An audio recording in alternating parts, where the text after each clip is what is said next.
Hare Krishna.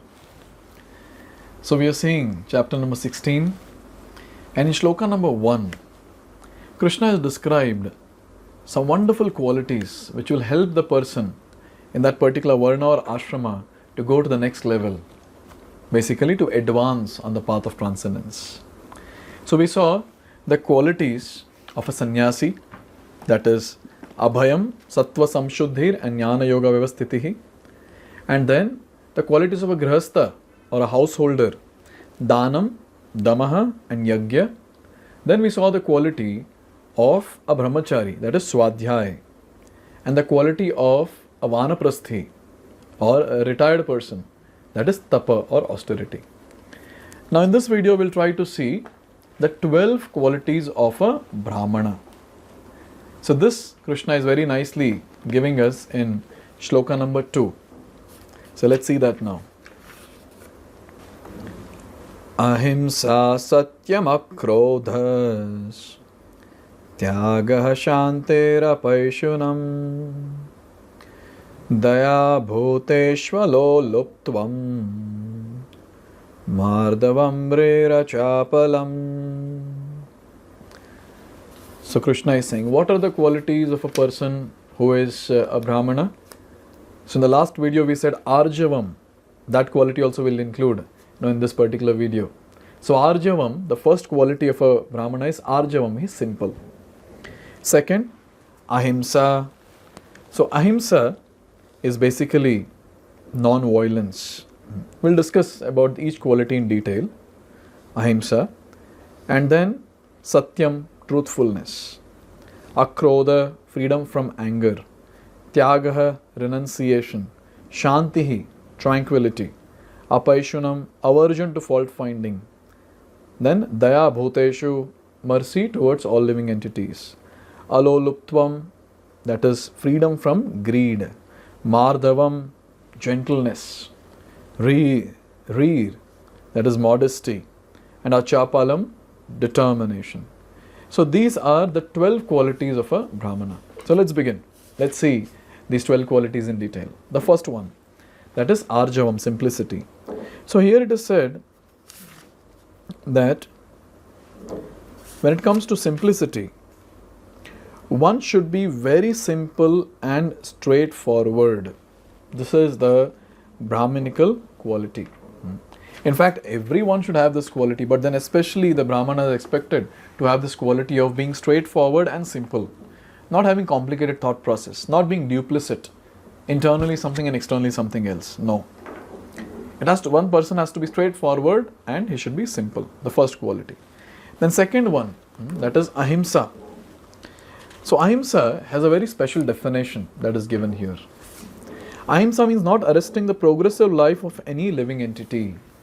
Now one might say that, anyways, spirit soul cannot be killed. So we are just killing the body, what is the problem? No, but we don't have that authority to do that. We cannot, because we cannot take the responsibility of again giving back the life to the living entity. We cannot do that. So we cannot check anyone's progressive life. There's a very nice concept that is given here. It is said if a particular animal is killed, then his progress is checked. If an animal is staying in a particular body for so many days or so many years and is untimely killed, so what happens? If the animal is killed untimely, say he's supposed to live for 60 years, and if the animal is killed at the age of 40, I have taken a big number, no, but still at the age of 40, so for next 20 years, where will be that animal? He has to again come back to a similar body to complete its lifespan. So we are wasting the time and we are checking the progressive advancement of the animal, the evolution of the animal. So it's a very, very sinful activity. Very, very sinful activity. So in this way, a brahmana should have this quality of ahimsa, not killing animals, not troubling people. Then the next quality, satyam. It's a very nice quality, satyam. Yes. So satyam means one should not distort the truth for some personal interest. So brahmanas are the ones who read Shastra. Even if it's difficult to understand, one should understand it from a bona fide spiritual master. And he should present it as it is, without distorting the meaning of the verses from the Shastra. One shouldn't distort the meaning for one's own personal interest. Oh, if I do this, maybe I'll get more money. No. A Brahmana is detached like that. So a Brahmana is Satyam. He'll speak the truth. Then here it is given, the next one is Akrodha. So Akrodha means to check the anger. So a Brahmana who is there, he'll check his anger. Here it is said, even if there is a provocation, one should be tolerant. For once one becomes angry, his whole body becomes polluted. So a Brahmana thinks about a higher thing. He thinks about, if I become angry, so what will happen? If I become angry, obviously, no, I might do something to the other person, but more importantly, I will get polluted. My consciousness will get polluted. So he tolerates. This is the quality of a Brahmana, Akrodha. The next quality that is mentioned is Tyaga. So Tyaga means not saying bad words to others when they insult us. So he tolerates. That is Tyaga. He is detached. And Shanti. Shanti basically means to control the mind. So one should do various activities, the sadhana, to control one's mind. And then Apaishunam. So Apaishunam means that one should not find fault with others or correct them unnecessarily. So this is a very important thing. If someone is not present and then I start speaking ill about him, a Brahmana will never do this. Will never do this. Obviously in Kali Yuga, everyone does that. But then the divine quality says, that the divine quality of Apaishunam says that one will not find faults or unnecessarily correct the person. Now here it is said, of course, to call a thief is not fault finding, but to call a honest person a thief is very much offensive for one who is making advancement in spiritual life. So we should always take care of this particular thing. We should have this aversion towards this fault finding. The next one, the next quality is Daya. So Daya means intolerance of the suffering of other living entities. So a Brahmana cannot see the living entities troubled. He will go and do something. He will help them to come out of that trouble. He is merciful like that. The next quality is Daya Bhuteshva. That was the mercy towards all living entities. Next quality is Aloluptvam. Aloluptvam. So Aloluptvam basically means that absence of greed. Alolup. Lolup means greed. And Alolup means he is not greedy. A Brahmana is satisfied with whatever he has, fully satisfied. So he is not greedy that I want more and more and more.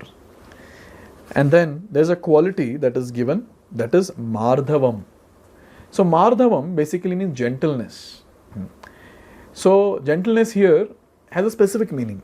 Means intolerance of separation from association of saintly persons. So a Brahmana is very much eager to associate with saintly persons, to serve them and all that. Those qualities are there in him. So that is the gentleness he has. And the last two qualities which are mentioned, Re. So what is that? Re means one should be very modest and must not perform some act which is abominable. So the activities of a Brahmana are in accordance with the Shastra. He will never go against the Shastra to commit any sinful activities or abominable activities.